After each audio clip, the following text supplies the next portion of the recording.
चलिए कुछ और खबरों का रुख करते हैं। इस वक्त की बड़ी खबर आ रही है बिहार से, जहां पर आरजेडी ने विधायक फतेह बहादुर का टिकट काट दिया है। तो इस वक्त की बड़ी खबर आरजेडी से जुड़ी हुई, जहां पर विधायक फतेह बहादुर का टिकट काट दिया गया है। टिकट कटने से फतेह बहादुर ने पार्टी छोड़ दी है। आजाद समाज पार्टी से उन्होंने अपना नामांकन दाखिल कर दिया है। डेहरी से टिकट कटने के बाद आरजेडी का दामन छोड़ दिया है। तो आरजेडी ने उन्हें टिकट नहीं दिया, जिसके बाद अब उन्होंने पार्टी का दामन छोड़ दिया है। डेहरी से उनका टिकट काटा गया, जिसके बाद फतेह बहादुर काफी नाराज दिखाई दिया और उन्होंने आरजेडी का दामन छोड़ दिया है। तो बता दें आपको कि चुनाव में तमाम ऐसे लोग हैं जो नाराज बताए जा रहे हैं। जिनके टिकट कटे हैं वो लोग पार्टी से खासे नाराज दिखाई दे रहे हैं। और ऐसा ही हुआ बहादुर के साथ, फतेह बहादुर के साथ, जब उन्होंने पार्टी छोड़ दी क्योंकि टिकट उनका काट दिया गया। जिसके बाद आजाद समाज पार्टी से उन्होंने अपना नामांकन दाखिल कर दिया है। आजाद समाज पार्टी का दामन उन्होंने थाम लिया है आरजेडी का साथ छोड़कर।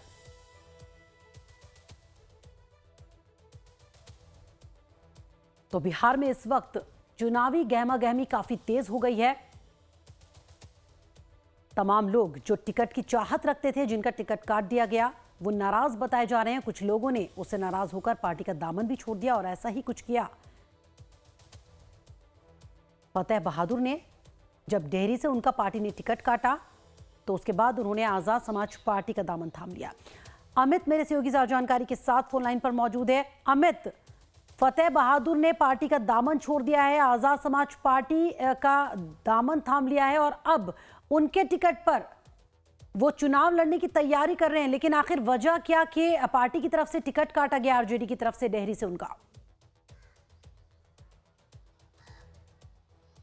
देखिए, जो शुरुआती जानकारी मिल रही है कि उनके खिलाफ बहुत सारी नाराज़गी वहाँ के लोकल मैंने जो स्थानीय लोगों की शिकायत थी कि वो जनता के बीच में नहीं रहते हैं। लेकिन ये आरजेडी ने कई लोगों के टिकट काटे हैं। जो सिटिंग विधायक है उनकी टिकट भी कटे हैं और उसमें फतेह बहादुर का भी नाम है। तो आप कह सकते हैं कि वही नाराज़गी है जिस कारण से फतेह बहादुर ने पार्टी छोड़ दी है। अब वो एक पार्टी, जो नई पार्टी है, उसका दामन उन्होंने थामा है और ये जानकारी मिल रही है कि नामांकन दाखिल करने वो पहुंचे हैं। हालांकि अब तो समय लगभग ख़त्म होने वाला है, 3 बजे तक ही नामांकन होना है। तो ये जानकारी अब वहाँ से लेनी है कि डेहरी से क्या नामांकन वो किए कि नहीं, क्योंकि वो नामांकन दाखिल करने निकले थे। तो एक बड़ी जानकारी है कि आरजेडी के सिटिंग कैंडिडेट का टिकट कट गया है। अब दूसरे उम्मीदवार को वहाँ मौका मिला है और ऐसे कई उम्मीदवार हैं जहाँ पर इस तरीके से नाराज़गी है आरजेडी के। कल एक तस्वीर हमने फरहा दिखाई थी, जो राबड़ी आवास के बाहर एक शख्स जो है, जो मधुबन से आए थे और उन्होंने अपने कुर्ते कपड़े फाड़ दिए, ये कहकर कि भाई लालू यादव ने और तेजस्वी यादव ने उनसे वादा किया था, लेकिन टिकट उनकी कट गई। तो मधुबन सीट से वो पूर्व प्रत्याशी रहे, उनका टिकट भी कट गया। तो कई ऐसे लोग हैं जिनकी टिकटें कटी हैं आरजेडी के अंदर, कांग्रेस के अंदर, जिसके कारण कांग्रेस में भी देखिए हंगामा हो रहा है कि वहाँ भी टिकटें काट दी गई सिटिंग कैंडिडेट की।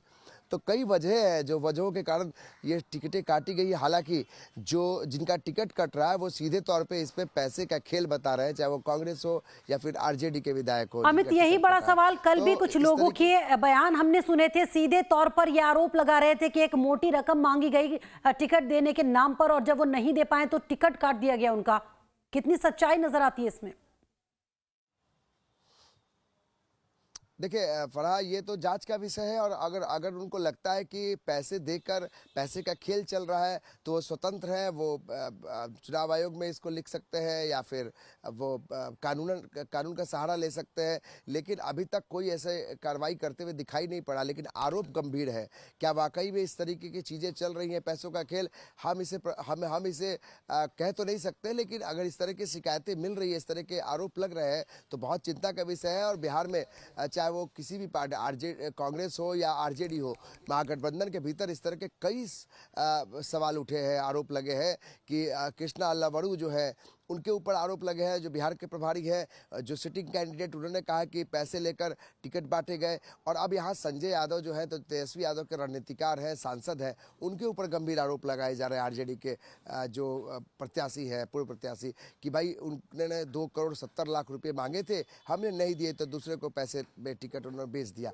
ये एक आरोप है। इन आरोपों में कितनी सच्चाई है ये तो जांच का विषय है, लेकिन इनके आरोप अगर इस तरीके से वाकई हो रहे हैं, खेल चल रहा है पैसे का, तो इस पर उनको इलेक्शन कमीशन को पत्र लिखना चाहिए या फिर जो भी एक दायरा है कानून के तहत उनके आधार पे उनको जाना अमित, चाहिए। ये लेकिन तो अभी जांच जिस का तरीके विषय से है, लेकिन अगर इस तरह के लोगों की हम बात करें तो बड़े तादाद में ऐसे लोग हैं, चाहे कांग्रेस की बात करें, आरजेडी की बात करें, जिनके टिकट कट रहे हैं और इससे वो काफी नाराज बताए जा रहे हैं। कई लोग ऐसे हैं जिन्होंने दूसरी पार्टी का दामन थाम लिया, तो क्या इससे नुकसान नहीं उठाना पड़ेगा पार्टी को? बहुत नुकसान उठाना पड़ेगा। और हम इस पे एक और चीज़ जोड़ सकते हैं फराह, कि 5 ऐसे विधानसभा सीट हैं जो हमने ये देख लिया है कि 5 ऐसी सीट हैं जहां पर सीधी टक्कर कांग्रेस और आरजेडी के बीच में है। आप देखिए, कांग्रेस और आरजेडी के बड़े नेता कहते हैं कि कहीं कुछ मतभेद नहीं है, कहीं कोई मनभेद नहीं है। बावजूद इसके अगर 5 ऐसे जगहों पर आरजेडी और कांग्रेस आमने सामने हो, तो आप अंदाज़ा लगाइए कि सुल्तानगंज की सीट है, कहलगांव की सीट है, इसके अलावा जो कई नरकटियागंज की सीट है, अभी जानकारी मिली है कि वहाँ भी आरजेडी और कांग्रेस जो है सीधे फाइट कर रही है। तो इसका सीधा फायदा एनडीए को होगा फरहा, अगर 5 ऐसी सीटों पर। इसके अलावा जो सीपीआई के कैंडिडेट हैं या फिर जो वीआईपी मुकेश सहनी के कैंडिडेट हैं, वो भी 5 जगहों पर, 4 से 5 जगहों पर आमने सामने खड़े हैं। तो ऐसे 10 से 12 ऐसे विधानसभा सीट है जहाँ चुनाव होने हैं और वहाँ पे महागठबंधन के एक दूसरा घटक दल का जो उम्मीदवार है वो आमने सामने फाइट कर रहा है। तो इसका फायदा सीधे तौर पर एनडीए को होगा। और यही एनडीए इसी ताक में थी कि अगर महागठबंधन में गांठें उभर कर बाहर आई तो फिर इसका फायदा कैसे लिया जाए। तो आपस में जब लड़ेंगे तो उसका वोट कटेगा तो उसका फायदा एनडीए को होगा। फरहा, चलिए, शुक्रिया अमित जानकारी देने के लिए। तो जाहिर सी बात है, जिस तरह से नाराज होकर दूसरी पार्टियों का रुख कर रहे हैं आरजेडी या कांग्रेस के नेता, उसका सीधा फायदा एनडीए गठबंधन को होगा।